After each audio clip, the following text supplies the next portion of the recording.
गेल्या 1 महिन्यापूर्वीपासून त्या तुम्हाला भेटल्या होत्या. 20 वर्षांपासून त्यांना ॲसिडिटीचा कंटिन्यूस त्रास होता. त्या म्हणतात गेल्या 20 वर्षापासून मी कंटिन्यूस मेडिसिनवरतीच जगते आहे. जर मी मेडिसिन बंद केलं तर मला खूप त्रास व्हायचा.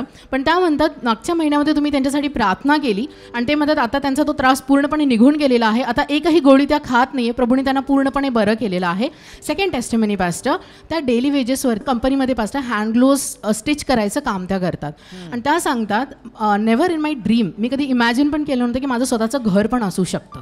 त्या म्हणतात पास्टर की एक गव्हर्नमेंटची स्कीम आहे, त्यांच्या मैत्रिणींनी त्यांना सांगितलं की असं असं सिनियर सिटीजनसाठी होत आहे, तर तो फॉर्म तो भरून दे.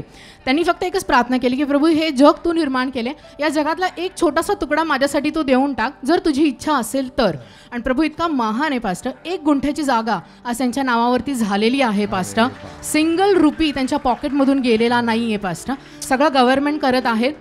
आता ते कन्स्ट्रक्शन स्टार्ट झालेलं आहे आणि त्या म्हणतात लवकरच त्या स्वतःच्या घरात, शी 64 इयर्स ओल्ड पास्टर, आणि त्या म्हणतात मी स्वप्न पाहिलं आणि माझ्या येशूने त्याला येस आणि आमेन म्हटलं आणि आज मला स्वतःचं घर मिळणार आहे. Hallelujah. Amen. What a joy. Thank you, Father. Thank you, Master.